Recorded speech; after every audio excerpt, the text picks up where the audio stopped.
Very often I ask people, ನಾನು ಬಹಳಷ್ಟು ಬಾರಿ ಜನರಿಗೆ ಕೇಳ್ತೀನಿ, is Jesus your savior? ಯೇಸು ಸ್ವಾಮಿ ನಿಮ್ಮ ರಕ್ಷಕನ ಅಂತ. They say yes. ಅವ್ರು ಹೇಳ್ತಾರೆ ಹೌದು ಅಂತ. What has he saved you from?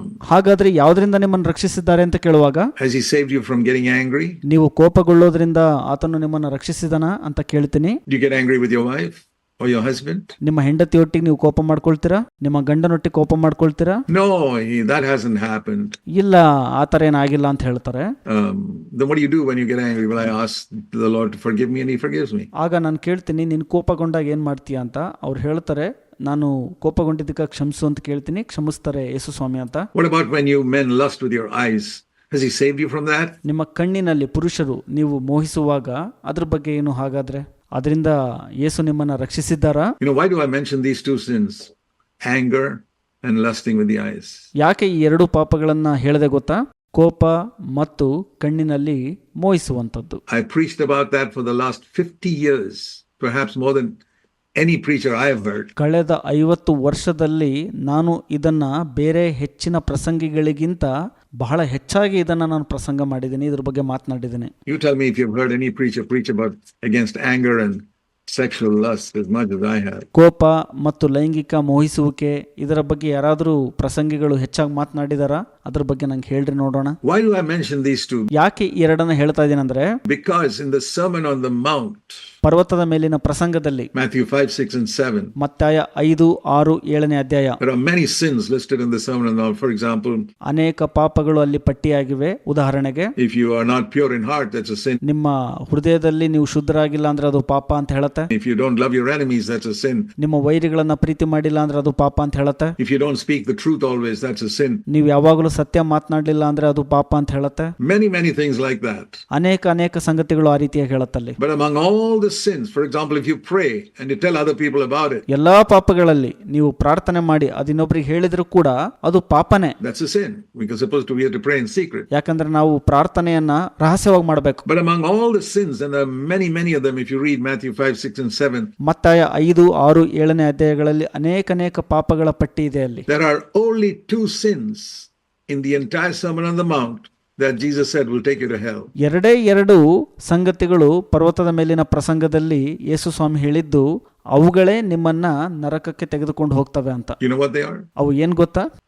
Anger and lusting after women. ಕೋಪ ಮತ್ತು ಹೆಣ್ಣನ್ನ ಮೋಹಿಸುವಂತದ್ದು. Matthew 5:22, if you continue in anger, you go to hell. ಮತ್ತಾಯ 5:22, ನೀವು ಕೋಪವನ್ನ ಮಾಡ್ಕೊಳ್ಳೋದರಲ್ಲಿ ಮುಂದುವರಿಸಿದ್ರೆ ನೀವು ನರಕಕ್ಕೆ ಹೋಗ್ತೀರಿ ಅಂತ ಹೇಳುತ್ತೆ. And Matthew 5:29, if you lust after a woman, you don't pluck out your right eye or left eye, you'll go to hell. ಮತ್ತಾಯ 5:29 ಹೇಳೋ ಪ್ರಕಾರ, ನಿಮ್ಮ ಕಣ್ಣಿನಲ್ಲಿ ಯಾರನ್ನಾದ್ರೂ ಮೋಹಿಸಿದ್ರೆ ನರಕಕ್ಕೆ ಹೋಗ್ತೀರಿ, ನಿನ್ನ ಬಲಗಣ್ಣು ನಿನಗೆ ಅಭ್ಯಂತರವಾಗಿದ್ರೆ ಅದನ್ನು ಕಿತ್ತು ನಿನ್ನಿಂದ ಬಿಸಾಡು. Only two sins. That's why I have spoken against these two more than anything else. ಈ ಎರಡು ಪಾಪಗಳು, ಅದಕ್ಕೆ ನಾನು ಎಲ್ಲಕ್ಕಿಂತ ಹೆಚ್ಚಾಗಿ ಎರಡು ಪಾಪಗಳ ಬಗ್ಗೆ ಒತ್ತಿ ಹೇಳಿದ್ದು. And I find that many Christians take these two sins very lightly. ನಾನು ಕಂಡುಕೊಂಡಿರೋದೇನಪ್ಪಾ ಅಂದ್ರೆ, ಅನೇಕ ವಿಶ್ವಾಸಿಗಳು ಈ ಎರಡು ಪಾಪಗಳನ್ನ ಬಹಳ ಹಗುರವಾಗಿ ತೆಗೆದುಕೊಂಡಿದ್ದಾರೆ. There are Christians who take telling lies seriously. They don't tell lies. ಕೆಲವು ಕ್ರೈಸ್ತರು ಸುಳ್ಳು ಹೇಳಬಾರದು ಅನ್ನುವಂಥದ್ದನ್ನ ಗಂಭೀರವಾಗಿ ತೆಗೆದುಕೊಂಡಿದ್ದಾರೆ. ಅವರು ಸುಳ್ಳು ಹೇಳೋದಿಲ್ಲ. They don't cheat on their taxes. ಅವರು ತಮ್ಮ ತೆರಿಗೆ ಕಟ್ಟೋದ್ರಲ್ಲಿ ವಂಚನೆ ಮಾಡೋದಿಲ್ಲ.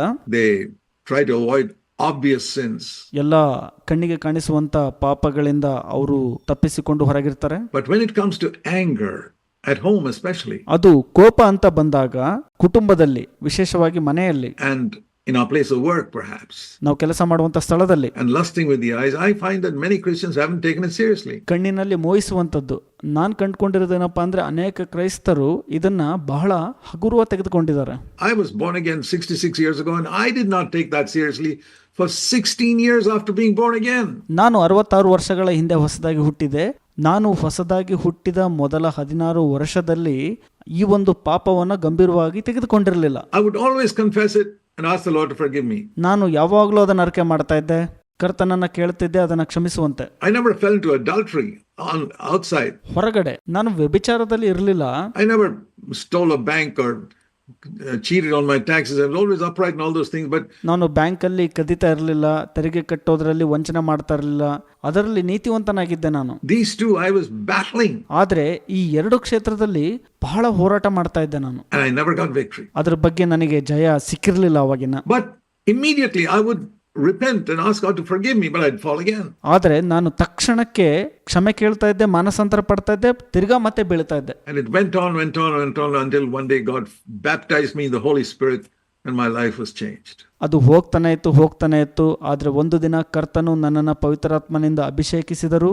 ಆಗ ನನ್ನ ಜೀವಿತವು ಬದಲಾಯಿತು. I discovered that God had to bring me to a zero point. ನಾನು ಗ್ರಹಿಸ್ಕೊಂಡಿದ್ದೇನಪ್ಪ ಅಂದ್ರೆ ಅವಾಗ ದೇವರು ನನ್ನನ್ನು ಶೂನ್ಯ ಸ್ಥಿತಿಗೆ ತರಬೇಕು, ಅವಾಗ ಮಾತ್ರ ಸಾಧ್ಯ ಅಂತ. To teach me through many years. ಇದು ನನಗೆ ಅನೇಕ ವರ್ಷಗಳ ಕಾಲ ಕಲಿಸಿತು. You can try all your life. You cannot overcome sin. ನೀವು ನಿಮ್ಮ ಜೀವಿತದ ಪೂರ್ತಿ ಪ್ರಯತ್ನಿಸಿರಿ, ನೀವು ನಿಮ್ಮ ಜೀವಿತದಲ್ಲಿ ಪಾಪದ ಮೇಲೆ ಜಯಗಳಿಸಲಾಗೋಲ್ಲ. Sin is too strong for you. ಪಾಪವು ನಿಮಗೆ ಬಹಳ ಬಲವುಳ್ಳದ್ದಾಗಿದೆ. Only Jesus can save you from your sins. ಯೇಸು ಕ್ರಿಸ್ತನು ಮಾತ್ರ ನಿಮ್ಮನ್ನು ಪಾಪದಿಂದ ರಕ್ಷಿಸಲು ಸಾಧ್ಯ. That's the meaning in Matthew 1:21. ಮತ್ತಾಯ 1:21 ಅರ್ಥ ಅದೇ. He will save you from your sins. ಆತನು ನಿಮ್ಮನ್ನು ನಿಮ್ಮ ಪಾಪಗಳಿಂದ ರಕ್ಷಿಸುವನು. Was it possible for Mary with determination to somehow produce a baby in her womb? ಮರಿಯಳು ಹೇಗೋ ತಾನೇ ಆ ಒಂದು ಮಗುವನ್ನು ಹೆರಬೇಕು ಎಂಬುದಾಗಿ ನಿಶ್ಚಯಿಸಿಕೊಂಡು ಅದಕ್ಕೆ ಪ್ರಯತ್ನಿಸಿರುವ ಸಾಧ್ಯತೆ ಉಂಟಾ? Was it possible for Mary by prayer and fasting to suddenly produce a baby in her womb? ಮರಿಯಳು ಪ್ರಾರ್ಥನೆ ಉಪವಾಸದಿಂದ ತಕ್ಷಣಕ್ಕೆ ಆ ಒಂದು ಮಗುವನ್ನು ಹೆರಲು ಸಾಧ್ಯವಾಯ್ತಾ? Was it possible by meditation or anything that Mary did? ಅದು ಮರಿಯಳು ಮಾಡಿದಂತ ಧ್ಯಾನ ಅಥವಾ ಅದು ಏನೇ ಆಗಿರಬಹುದು, to produce a baby in her womb? ಮಗುವನ್ನ ತನ್ನ ಗರ್ಭದಲ್ಲಿ ಹೆರಲು Impossible. ಅದು ಅಸಾಧ್ಯ. It had to be the Holy Spirit coming upon her. That's what the angel said. ಪವಿತ್ರಾತ್ಮನು ಆಕೆಯ ಮೇಲೆ ಬರಬೇಕಾಗಿತ್ತು. Mary said, how will it be? ದೂತರು ಇದನ್ನು ಹೇಳಿದಾಗ ಮರಿಯಳು ಇದು ಹೇಗಾದೀತು ಅಂತ ಕೇಳ್ತಾಳೆ. Holy Spirit will come upon you. ಪವಿತ್ರಾತ್ಮನು ನಿನ್ನ ಮೇಲೆ ಬರುವನು. And supernaturally you'll have a baby in your womb. ಅದು ಅದ್ಭುತ ಶಕ್ತಿಯಿಂದ ನಿನ್ನ ಗರ್ಭದಲ್ಲಿ ಮಗುವನ್ನು ಧರಿಸುತ್ತೆ. This is our question. ಇದು ನಮ್ಮ ಪ್ರಶ್ನೆ. You said, Lord, you'll save me from my sins. How will it be? ನೀವು ಹೇಳಿದ್ರಿ ಕರ್ತರೆ, ನೀವು ನನ್ನನ್ನು ನನ್ನ ಪಾಪಗಳಿಂದ ರಕ್ಷಿಸುತ್ತೀರಿ ಅಂತ. ಅದು ಹೇಗಾದೀತು? I'm defeated by anger. I'm defeated by sexual lust, dirty thoughts. How will it be? ನಾನು ಕೋಪದಿಂದ, ಲೈಂಗಿಕ ಆಲೋಚನೆಯಿಂದ, ಹೊಲಸು ಯೋಚನೆಯಿಂದ ಸೋಲ್ತಾ ಇದ್ದೀನಿ. ಅದು ಹೇಗಾದೀತು ಎಂಬುದಾಗಿ ನೀವು ಕೂಡ ಕೇಳ್ತೀರಿ. The Holy Spirit will come. ಪವಿತ್ರಾತ್ಮನು ಬರುವನು and produce in you supernaturally ನಿಮಗೆ ಅದ್ಭುತ ಶಕ್ತಿಯಿಂದ ದಯಪಾಲಿಸುವನು. that overcoming life exactly like the Holy Spirit came upon Mary. ಆ ಜಯಗಳಿಸುವಂತ ಜೀವಿತ ಅದು ಯಾವ ತರ ಅಂದ್ರೆ ಅದು ಪವಿತ್ರಾತ್ಮನ ರೀತಿಯಲ್ಲಿ ಪವಿತ್ರಾತ್ಮನು ಮರಿಯಳ ಮೇಲೆ ಬಂದನು and produced that baby supernaturally in her womb. ಅದ್ಭುತ ಶಕ್ತಿಯಿಂದ ಮಗುವನ್ನ ಹೆರಲು ಸಾಧ್ಯವಾಯಿತು ಮರಿಯಳಿಗೆ ಆಕೆಯ ಗರ್ಭದಲ್ಲಿ. And he who has ears to hear, let him hear. ಯಾರಿಗೆ ಕಿವಿ ಇದೆಯೋ ಅವರು ಕೇಳಲ್ಪಡಲಿ. But by that I mean not these physical ears. ಅದರ ಅರ್ಥ ದೈಹಿಕ ಆ ಒಂದು ಕಿವಿಯಿಂದ ಅಲ್ಲ. But if you have ears in your heart to hear that word, then the Holy Spirit can do that for you. ನಿಮಗೆ ಕೇಳುವಂತ ಕಿವಿ ಹೃದಯದಲ್ಲಿದ್ದರೆ ಪವಿತ್ರಾತ್ಮನು ನಿಮಗಾಗಿ ಕಾರ್ಯಗಳನ್ನ ಮಾಡ್ತಾನೆ. So when I ask people, you say Jesus is your savior. I say, what happens then when you get angry? You say, oh, I ask the Lord to forgive me. He forgives me. Yeah, I believe that. ನಾನು ಜನರಿಗೆ ಈ ರೀತಿಯಾಗಿ ಕೇಳ್ತೀನಿ, ಯೇಸು ಸ್ವಾಮಿ ನಿಮ್ಮ ರಕ್ಷಕನಾಗಿದ್ದರೆ ನೀವು ಕೋಪಗೊಂಡಾಗ ಏನು ಮಾಡ್ತೀರಿ ಅಂತ. ಅವ್ರು ಹೇಳ್ತಾರೆ, ನಾನು ಕೋಪವನ್ನು ಕ್ಷಮಿಸುವಂತೆ ದೇವರಲ್ಲಿ ಕೇಳ್ಕೊಳ್ತೀನಿ, ಆತನು ಕ್ಷಮಿಸ್ತಾನೆ ಅಂತ. ಹೌದು, ನಾನು ಅದನ್ನು ನಂಬ್ತೀನಿ ಕೂಡ. What do you do when you're in lust with your eyes? I confess my sin and ask the Lord to forgive me and he forgives me. ನಿಮ್ಮ ಕಣ್ಣಿನಲ್ಲಿ ಮೋಹಿಸುವಾಗ ನೀವೇನು ಮಾಡ್ತೀರಿ ಅಂತ ಕೇಳುವಾಗ ಅವ್ರು ಹೇಳ್ತಾರೆ, ನಾನು ಅರಿಕೆ ಮಾಡ್ತೀನಿ, ಕ್ಷಮಿಸುವಂತ ಕೇಳ್ಕೊಳ್ತೀನಿ, ಕರ್ತರು ನನ್ನನ್ನು ಕ್ಷಮಿಸ್ತಾನೆ ಅಂತ ಹೇಳ್ತಾರೆ ಅವರು. He says, you keep on doing that? They say yes. ನೀವು ಅದನ್ನೇ ಮಾಡ್ತಾನೆ ಇರ್ತೀರಾ ಅಂತ ಕೇಳುವಾಗ ಹೌದು ಅಂತಾರೆ ಅವರು. Well, I say then you must say Jesus is your forgiver. ಆಗ ನಾನು ಅವ್ರಿಗೆ ಹೇಳ್ತೀನಿ, ಯೇಸು ಸ್ವಾಮಿ ನಿಮ್ಮನ್ನ ಕ್ಷಮಿಸುವಾತನು ಎಂಬುದಾಗಿ ನೀವು ಕರಿಬೇಕು ಅಂತ. Not your savior. ಆತನು ನಿಮ್ಮ ರಕ್ಷಕನಲ್ಲ. ಹಾಗಾದ್ರೆ From now on say Jesus is my forgiver.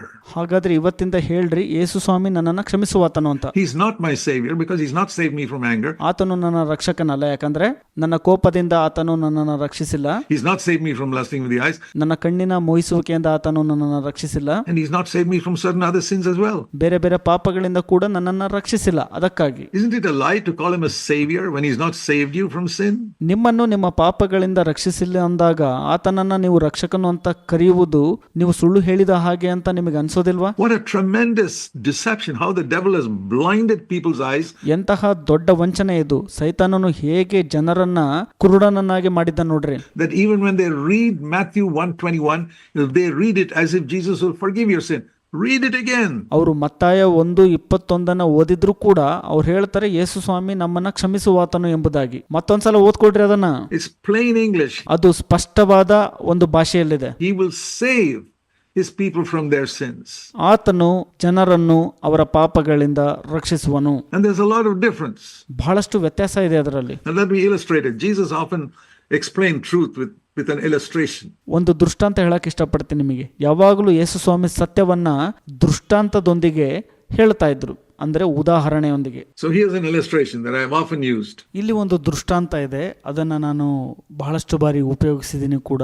If I had a say 6-year-old son, ನನಗೆ 6 ವರ್ಷದ ಮಗ ಇದ್ದ ಅಂದ್ಕೊಳ್ಳಿ, and I told him, hey son, don't go outside on the road today because the people are digging up that road to put some pipes and they're digging up a deep pit 10 foot deep. If you go near it you'll fall. ನಾನು ಆತನಿಗೆ ಹೇಳ್ತಾನೆ, ಆ ರಸ್ತೆ ಕಡೆಗೆ ಹೋಗ್ಬೇಡ, ಅಲ್ಲಿ ಆಳ ತೋಡಿದ್ದಾರೆ, ಅಲ್ಲಿ ಪೈಪನ್ನು ಅಳವಡಿಕೆ ಮಾಡ್ತಾ ಇದ್ದಾರೆ, ಅಲ್ಲಿ ಹೋಗ್ಬೇಡ ಅಂತ ಹೇಳ್ತೀನಿ ನಾನು.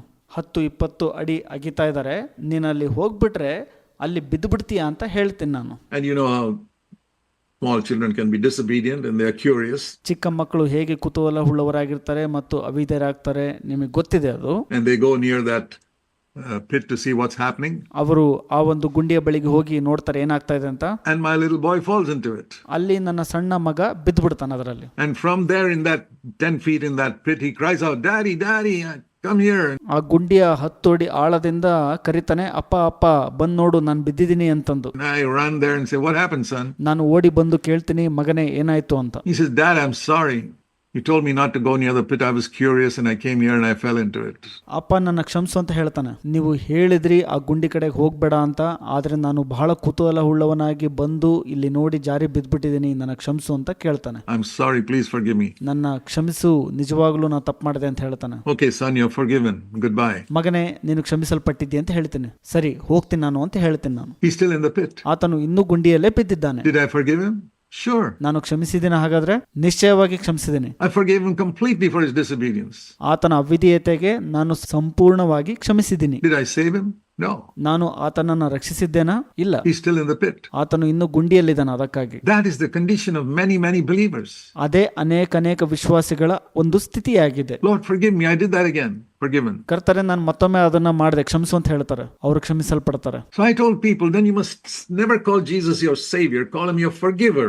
ಅದಕ್ಕಾಗಿ ನಾನು ಜನರಿಗೆ ಹೇಳ್ತೀನಿ, ನೀವು ಯೇಸುವನ್ನ ನಿಮ್ಮ ರಕ್ಷಕನು ಅಂತ ಕರಿಬೇಡ್ರಿ, ಕ್ಷಮಿಸುವಾತನು ಎಂಬುದಾಗಿ ಕರೀರಿ ಅಂತ. But he's more than that. ಆದರೆ ಆತನು ಅದಕ್ಕಿಂತ ಹೆಚ್ಚಾಗಿದ್ದಾನೆ. And perhaps for some of you are realizing for the first time today what it means to call Jesus savior. ಯೇಸುವನ್ನ ರಕ್ಷಕನು ಎಂದು ಕರೆಯುವುದರ ಅರ್ಥ ಏನು ಅಂತ ನಿಮ್ಮಲ್ಲಿ ಕೆಲವರು ಇದನ್ನ ಇವತ್ತು ಗ್ರಹಿಸಿಕೊಳ್ತಿದ್ದೀರಿ ಎಂಬುದಾಗಿ ನಾನು ನೆನೆಸುತ್ತೇನೆ. So these are the first two promises and God wants us to experience both of them. ದೇವರು ಈ 2 ವಾಗ್ದಾನಗಳನ್ನ, ಅಂದರೆ ಮೊದಲ 2 ವಾಗ್ದಾನಗಳನ್ನ ನಾವು ಅನುಭವಿಸಬೇಕು ಅಂತ ದೇವರು ಬಯಸುತ್ತಾರೆ. He will save his people from their sin. ಆತನು ಜನರನ್ನು ಅವರ ಪಾಪಗಳಿಂದ ರಕ್ಷಿಸುತ್ತಾನೆ. He will baptize you in the Holy Spirit and fire. ನಿಮ್ಮನ್ನು ಪವಿತ್ರಾತ್ಮನಲ್ಲಿಯೂ ಬೆಂಕಿಯಲ್ಲಿಯೂ ಬಾಪ್ತಿಸ್ಮ ಮಾಡಿಸುತ್ತಾನೆ ಎಂಬುದಾಗಿ ಹೇಳಲ್ಪಟ್ಟಿದೆ.